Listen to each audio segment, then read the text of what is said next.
प्यारे दोस्तों, जय मसीह की। आप लोगों ने जो प्रेम प्यार और वीडियो को लाइक करके सराहना दी है, उससे हमारा उत्साह और बढ़ गया है। आज मैं फिर से एक और संदेश को लेकर के आपके सामने हूं। आज मैं लिंचिंग LYNCHING लिंचिंग के ऊपर बात करने वाला हूं। लोग इसको मॉब लिंचिंग के नाम से भी जानते हैं। मॉब लिंचिंग दो शब्दों से मिलकर बना है। मॉब यानी कि भीड़, लिंचिंग यानी कि भीड़ तंत्र न्याय। बहुत सी गलत धारणाएं धार्मिक अगुवों के द्वारा इस सेंटेंस और इस शब्द को लेकर के लोगों में फैलाई जाती है कि लिंचिंग विदेशों से आया, बाइबल से आया और इसका हमारे देश से कोई लेना देना नहीं है। बाइबल का दृष्टिकोण लिंचिंग के ऊपर क्या होगा? बाइबल की वास्तविक शिक्षा क्या है? प्रभु यीशु मसीह ने इस प्रकार की भीड़ को क्या उत्तर दिया? आप इस वीडियो में शुरू से अंत तक जब आप इसको देखोगे, पूरा निचोड़ पाओगे। आइए हम एक वचन पढ़ते हैं, लय व्यवस्था की पुस्तक, उसका 20:10। फिर यदि कोई पराई स्त्री के साथ व्यभिचार करे, तो जिसने किसी दूसरी की स्त्री के साथ व्यभिचार किया हो, तो वह व्यभिचारी और वह व्यभिचारिणी दोनों निश्चय मार डाले जाए। आज मैं जिस टॉपिक को ले रहा हूं वो है, यदि कोई व्यक्ति संगीन अपराध व्यभिचार करते हुए पकड़ा जाए और लोग उसको भीड़ में लेकर के आ जाएं, चौक पे घसीट लें, कानून व्यवस्था को अपने हाथ में लेकर न्याय पारित करके उसको मौत के घाट उतार दें, तो क्या ये सही है? बाइबल में मूसा की व्यवस्था, मूसा हमारे एक नबी हुए हैं, परमेश्वर ने उसको बहुतायत से इस्तेमाल किया और उसके द्वारा अद्भुत काम किए गए। उसने इस्राएलियों को मिस्र में से, गुलामी में से, जो 400 साल की गुलामी थी, वहां से निकाल करके प्रतिज्ञा के देश में पहुंचाया। लगभग 6 लाख जवान थे, पुरुष थे, प्लस बच्चे, प्लस महिलाएं, बुजुर्ग, जानवर और बहुत सारा धन संपत्ति उनके साथ था। उस मूसा को परमेश्वर ने उन दिनों में इस्तेमाल किया और परमेश्वर ने फेस टू फेस बात करके ये व्यवस्था उनको बताई। आइए हम दोबारा पढ़ते हैं लय व्यवस्था, उसका 20:10। व्यभिचार के विषय में परमेश्वर की व्यवस्था क्या है और हम इसको यीशु मसीह ने कैसे हैंडल किया, वो मैं आपको कंक्लूजन में बताऊंगा। फिर यदि कोई, ध्यान रखिएगा, फिर यदि कोई पराई स्त्री के साथ व्यभिचार करे, तो जिसने किसी दूसरे की स्त्री के साथ व्यभिचार किया हो, तो वह व्यभिचारी और वह व्यभिचारिणी दोनों निश्चय मार डाले जाएं। सबसे पहले हमें यह जानने की जरूरत है कि ये लगभग 6000 साल पहले या 5000 साल पहले मूसा के द्वारा ये लिख दिया गया है। तुरंत न्याय नहीं होता है, व्यवस्था में लिखा हुआ है। लोग व्यवस्था में लिखे हुए को फॉलो करते हैं। व्यवस्था में जो लिखा गया उसको यहूदी लोग उसका अनुसरण करते हुए न्याय करते हैं। याद रखिए, हमारा यहां पर एक तरफा न्याय होता है। परमेश्वर के वचन में हमने पढ़ा, व्यभिचारी और व्यभिचारिणी दोनों मार डाले जाएं। लेकिन अक्सर हमें देखने को मिलता है व्यभिचारिणी मार डाली जाती है और व्यभिचारी छोड़ दिया जाता है। हाल ही में एक घटना यूपी में हुई। व्यभिचार किया गया, गैंग रेप किया गया और आरोपी गिरफ्तार नहीं है।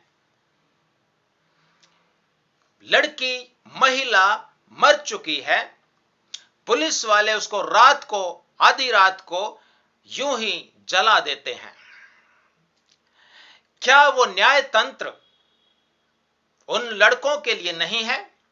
परमेश्वर का वचन साफ कहता है वो व्यभिचारिणी और वो व्यभिचारी दोनों निश्चय मार डाले जाएं।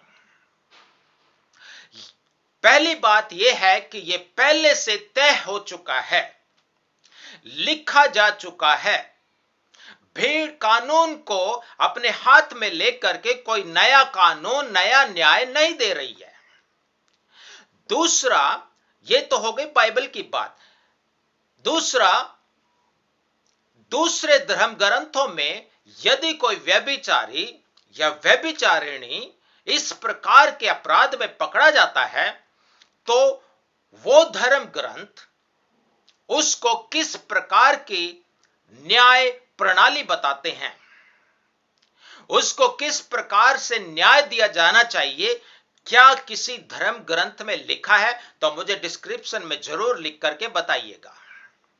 मैं आपके डिस्क्रिप्शन का, आपके सुझावों का स्वागत करता हूं।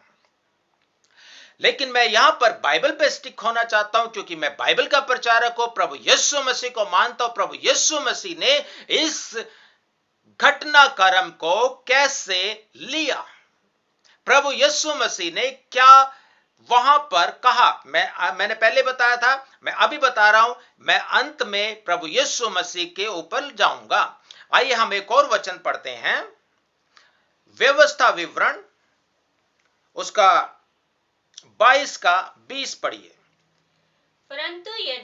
परंतु यदि उस कन्या के कुंवारेपन के चिन्ह ना पाए जाएं और उस पुरुष की बात सच ठहरे तो वे उस कन्या को उसके पिता के घर के द्वार पर ले जाए और उस नगर के पुरुष उस पर पथरवा करके मार डाले। उसने तो अपने पिता के घर में वेश्या का काम करके बुराई की है। यूं तू अपने मध्य में से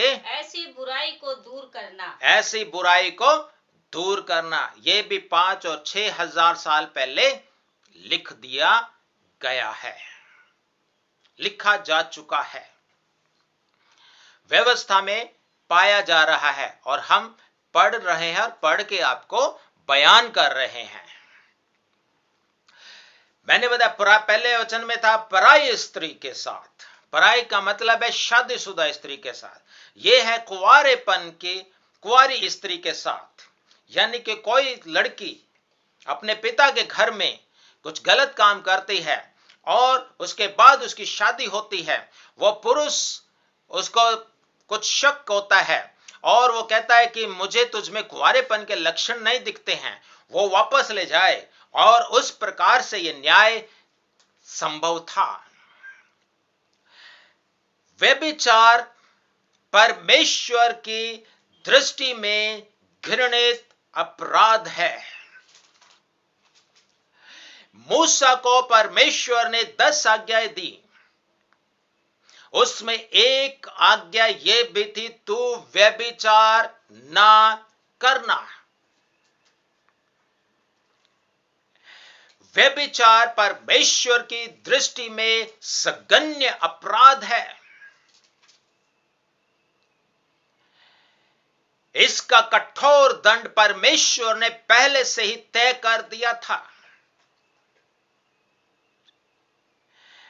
परमेश्वर चाहता है कि मनुष्य जाति में से व्यभिचार जैसे अपराध दूर किए जाएं। मेरी प्रार्थना है आज जितने मेरे संदेश को सुनते हैं, जहां तक हो सकता है इस वीडियो को वायरल कीजिए। मेरे देश से व्यभिचार दूर हो जाए। किसी भी फॉर्म का व्यभिचार का मैं खंडन करता हूं। यौन शोषण का मैं खंडन करता हूं। लड़कियों के या महिलाओं के खिलाफ हो रहे यौन शोषण का मैं विरुद्ध हूं और उसका खंडन करता हूं। बाइबल भी इसका खंडन करती है। और मैं ये भी उत्साहना करता हूं हमारे न्याय तंत्र के न्यायाधीशों के लिए कि वो बिना मुख देखे न्याय करें, निष्पक्ष जांच करें, न्याय को ना बिगाड़ें। परमेश्वर इससे प्रसन्न होता है। घूस लेकर के न्याय को ना बिगाड़ें। अनाथों और विधवाओं का न्याय चुकाएं। गरीबों की पहले सुने।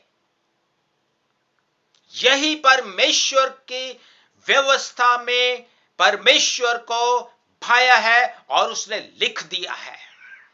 वापस आते हैं व्यभिचार के ऊपर। व्यभिचार एक पाप है, परमेश्वर इसको पसंद नहीं करता। लेकिन अब अफसोस की बात यह है, प्रभु यीशु मसीह को मानने वाले लोग भी आज व्यभिचार में लिप्त हैं। सो कॉल्ड प्रभु का अनुसरण करने वाले भी आज व्यभिचार में पाए जाते हैं। आज आपके लिए मन फिराव का अवसर है मेरे प्रियो। अपने मन परिवर्तन करें, पापों से फिरें, अपने गुनाहों को परमेश्वर के सामने माने और परमेश्वर आपके पापों को क्षमा करने में विश्वास योग्य है। प्रभु आप पर दया करे। आइए हम एक और वचन पढ़ते हैं, यिर्मयाह 17 का 13। यिर्मयाह की पुस्तक उसका 17 अध्याय 13 वचन। हे यहोवा, हे यहोवा, हे इस्राएल के आधार, हे इस्राएल के आधार, जितने तुझे छोड़ देते हैं, जितने तुझे छोड़ देते हैं, वे सब लज्जित होंगे। वे सब लज्जित होंगे। जो तुझसे भटक जाते हैं, जो तुझसे भटक जाते हैं, उनके नाम भूमि ही पर लिखे जाएंगे। उनके नाम भूमि ही पर लिखे जाएंगे। क्योंकि उन्होंने बहते जल के सोते यहोवा को त्याग दिया है। यहोवा को त्याग दिया है। हे यहोवा को त्यागने वालों, मैं यहां पर इस्राएल का जिक्र भी करूंगा। इस्राएल को परमेश्वर ने चुना। इस्राएल को परमेश्वर ने क्यों चुना? क्योंकि इस्राएल ज्योग्राफिकली दुनिया के सेंटर में है। ज्योग्राफिकली दुनिया का केंद्र है। परमेश्वर ने हमारे पिता इब्राहिम को मेसोपोटामिया से बुलाया और परमेश्वर के पीछे पीछे वो चलता गया और आगे चल के वो इस्राएल राष्ट्र में बदल गया। मेसोपोटामिया तो आपको याद होगा, हिस्ट्री में पढ़ा है। मैं इसके बारे में दोबारा कोई एक वीडियो बनाऊंगा। इस्राएल दुनिया का सेंटर होने के नाते परमेश्वर ने उसको प्रेम किया, ताकि उस राष्ट्र को प्रेम किया ताकि वो पूरी दुनिया में उसकी ज्योति बन के परमेश्वर के राज्य को फैलाने वाले बन सकें। जितने यहोवा को भूल जाते हैं उनके नाम भूमि पर ही लिखे जाते हैं। हे यहोवा को भूलने वालों, हे परमेश्वर को छोड़ने वालों, याद रखो, चेत करो, आप लोगों ने कैसे परमेश्वर को छोड़ दिया है, बहते सोते को छोड़ दिया है। भूमि पर लिखे जाने का मतलब कहीं पर भी नहीं है, यानी कि उनके अपराध, उनके गुनाह इतने बढ़ गए हैं कि उनके नाम तक याद नहीं किए जाएंगे। आइए हम एक और वचन पढ़ते हैं, यूहन्ना उसका 8 का 3 से 11 हम पढ़ेंगे। यूहन्ना उसका 8 अध्याय 3 से 11। तब शास्त्री और फरीसी तब एक स्त्री को लाए एक स्त्री को लाए जो व्यभिचार में पकड़ी गई थी। ध्यान रखिए, यहां पर मैंने क्या बोला, व्यवस्था क्या बोलती है? जो व्यभिचार में पकड़ा जाए, जो व्यभिचार में पकड़ी जाए, दोनों मार डाले जाएं। ऐसा मैंने वचन में पढ़ के आप लोगों को बताया। लेकिन यहां पर फरीसी और शास्त्री एक महिला को लेकर के आ जाते हैं जो व्यभिचार में पकड़ी गई। कहां है वो व्यभिचारी? आज भी ऐसे ही फरीसी और शास्त्री दुनिया में न्यायाधीश बन के घूम रहे हैं। सचेतो, परमेश्वर तुम्हारा भी न्याय है। न्याय तंत्र के अधिकारियों, सचेत हो, चौकन्ना रहो, क्योंकि परमेश्वर तुम्हारा भी न्याय है। वो सर्व न्याय है, सबका न्याय उसके हाथ में है, तुम्हारा भी न्याय करने वाला है। फरीसी और शास्त्री एक व्यभिचार में पकड़ी हुई स्त्री को यीशु के पास लाए और उसको बीच में खड़ा करके यीशु से कहा, उसको बीच में खड़ा करके यीशु से कहा, हे गुरु, हे गुरु, ये स्त्री व्यभिचार करते पकड़ी गई है। ये स्त्री व्यभिचार करते पकड़ी गई है। व्यवस्था में मूसा ने हमें आज्ञा दी है, व्यवस्था में मूसा ने हमें आज्ञा दी है कि ऐसी स्त्रियों पर पथरवाह करे। ऐसे स्त्रियों पर पथरवाह करे। और भूल गए कि वो पुरुषों पर भी करना है। मैंने वचन पढ़ा था ना, पुरुष को भी करना है, लेकिन यहां पे महिला को ले आए। वो पुरुष कहां है? अतः तू इस स्त्री के विषय में क्या कहता है? कोई बात नहीं, अब यहां पर पूछ रहे हैं सवाल यीशु से परखने के लिए। अतः तो इस स्त्री के विषय में तू क्या कहता है? उन्होंने उसको परखने के लिए ये बात कही, हाँ, ताकि उस पर दोष लगाने के लिए कोई बात पाए। उस पर दोष लगाने के लिए कोई बात पाए। प्रभु यीशु मसीह पर कोई दोष नहीं लगा सकता। प्रभु यीशु मसीह निष्पाप है। प्रभु यीशु मसीह के पास स्वर्ग और पृथ्वी का अधिकार है। वो पृथ्वी का न्याय है। और याद रखिए, वहां पर भी उसने कुछ किया है। परंतु यीशु झुककर उंगली से भूमि पर लिखने लगा। उंगली से भूमि पर लिखने लगा। जब वे उससे पूछते ही रहे, जब वे उससे पूछते ही रहे, तो उसने सीधे होकर उनसे कहा, तुम में जो निष्पाप हो वही पहले उसको पत्थर मारे। तुम में जो निष्पाप हो पहला पत्थर वो मारे। और फिर झुककर भूमि पर उंगली से लिखने लगा। परंतु वे ये सुनकर बड़ों से लेकर छोटों तक एक एक करके निकल गए और यीशु अकेला रह गया और स्त्री वही बीच में खड़ी रह गई। यीशु ने सीधे होकर उसे कहा, हे नारी, वे कहाँ गए? क्या किसी ने तुझ पर दंड की आज्ञा ना दी? उसने कहा, हे प्रभु, किसी ने नहीं। यीशु ने कहा, मैं भी तुझ पर दंड की आज्ञा नहीं देता, जा और फिर पाप ना करना। मैं भी तुझ पर दंड की आज्ञा नहीं देता। यीशु ने उसको माफ कर दिया। यह है यीशु का न्याय तंत्र। लेकिन शर्त क्या है? दोबारा पाप मत करना। प्रभु यीशु मसीह इस दुनिया में पापियों का नाश करने नहीं, परंतु पापियों को बुलाने के लिए और उनका उद्धार करने के लिए आए। प्रभु यीशु मसीह पापियों का मसीहा थे। प्रभु यीशु मसीह इस दुनिया में जो कुचले हुए हैं, जो कुछ है भी नहीं, उनका न्याय करने के लिए आए। प्रभु यीशु मसीह एक व्यभिचारिणी को न्याय दिला रहे हैं। और न्याय क्या है? पत्थर मारना नहीं है। न्याय क्या हुआ यहां पर? क्षमा दिया। मैं भी तुझे क्षमा करता हूं। पहला काम प्रभु यीशु मसीह ने क्या किया? झुककर पृथ्वी पर कुछ लिखने लगे और लोगों को क्या कहा था पहले? जो निष्पाप हो वो पहला पत्थर मारे। निष्पाप कोई भी नहीं था। सब जिनके हाथों में पत्थर थे, जिनके हाथों में डंडे तलवारें थी,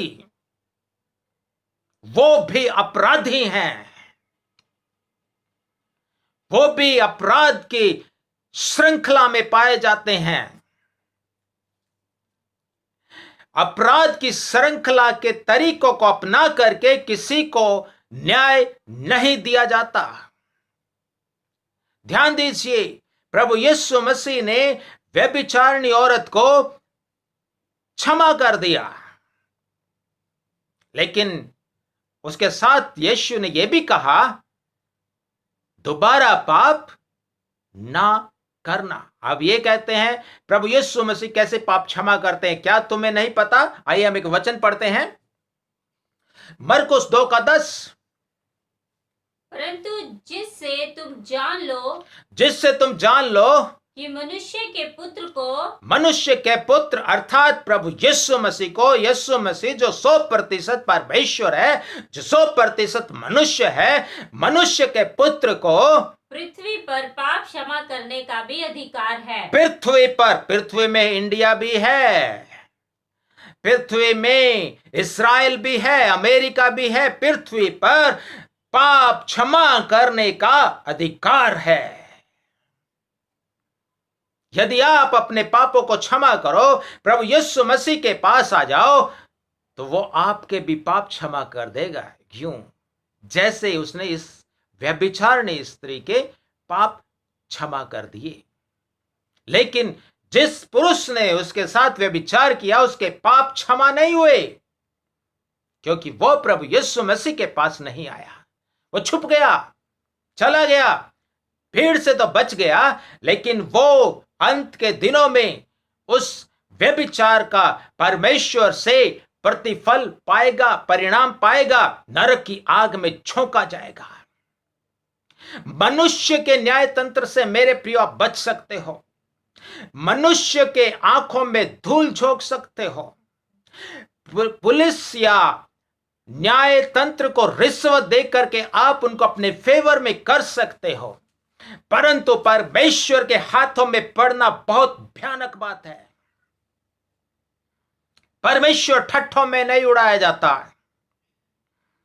याद रखिए, परमेश्वर सचमुच में क्षमा करने वाला और केयरिंग पिता है। यदि आप अपने पत्थरों को गिराकर, तलवारों को छोड़कर, डंडों को छोड़कर, क्रोध को छोड़कर प्रभु यीशु मसीह के पास आ जाओ, अपने गुनाहों को मान लो, वो आपके अपराधों को क्षमा करने में विश्वास योग्य है। परख कर देखो प्रभु यीशु मसीह कैसा भला है। उसने कहा, हे सब परिश्रम करने वालों और बोझ से दबे हुए लोगों, तुम मेरे पास आओ, मैं तुम्हें विश्राम दूंगा। अपने पाप का बोझ लेकर के क्यों घूम रहे हो?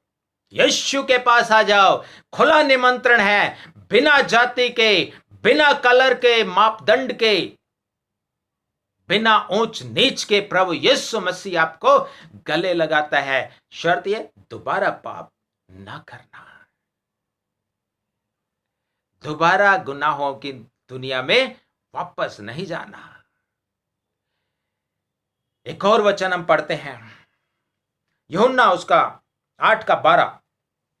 यीशु ने फिर लोगों से कहा, यीशु ने लोगों से कहा, जगत की ज्योति मैं हूँ। जगत की ज्योति मैं हूँ। जो मेरे पीछे हो लेगा, जो मेरे पीछे हो लेगा, वह अंधकार में न चलेगा। वो अंधकार में ना चलेगा। सारे अपराध अंधकार के हैं, सारे अपराध अंधकार में किए जाते हैं, सारे गुनाह अपराध और अंधकार के काम होते हैं, शरीर के काम सारे अंधकार के काम होते हैं, जो शैतान के काम होते हैं सारे अंधकार के होते हैं। जिस किसी को मारना, तोड़ना, घूटना और लूटना, ये सब अंधकार के काम हैं। इन सब को छोड़ करके यीशु मसीह ज्योति के पास आने वालों को वो प्रकाश मिलता है। दोबारा कभी अंधकार में जाने की जरूरत नहीं है। प्रभु यीशु मसीह ने कहा, मैं वो शांति तुम्हें देता हूं जो दुनिया तुम्हें नहीं देती है। परख कर देखो। आइए मेरे प्रियो, प्रभु यीशु मसीह को ग्रहण कीजिए। प्रभु यीशु मसीह एक मुक्तिदाता है। वो आपको शांति देगा, वो आपको आशीष देगा। तो मेरे प्रियो, मैंने बताया आपको, जैसे आज दुनिया में चल रहा है लिंचिंग, क्रिश्चियनिटी की देन नहीं है, बाइबल की देन नहीं है।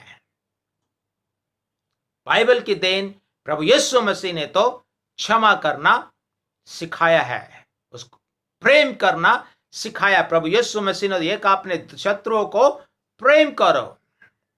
यदि वो भूखे हैं तो उनको खाना खिलाओ, यदि वो प्यासे हैं तो उनको पानी पिलाओ। इस प्रकार से तुम अपने बैरियों के सिर के ऊपर अंगारों का ढेर लगाओगे। वो न्याय परमेश्वर के हाथ में है, परमेश्वर न्याय करता है। आपको न्याय करने की जरूरत नहीं है, आपको कानून हाथ में लेने की जरूरत नहीं है। प्रभु यीशु मसीह के पास आओ। हे सब व्यभिचारियों, मैं आपको निमंत्रण देता हूं। हे सब वेश्याओं, मैं प्रभु यीशु मसीह में आपको निमंत्रण देता हूं। अपने गुनाहों को मानो, प्रभु यीशु मसीह के पास आ जाओ। सिन नो मोर, आगे से पाप मत करना। यदि आपने अपने जीवन में प्रभु यीशु मसीह की शांति, पाप क्षमा को प्राप्त किया है तो मुझे लिख करके जरूर अपनी खुशी, अपना अनुभव शेयर कीजिए। मैं आपके लिए जरूर प्रार्थना करूंगा। परमेश्वर आपको आशीष दे।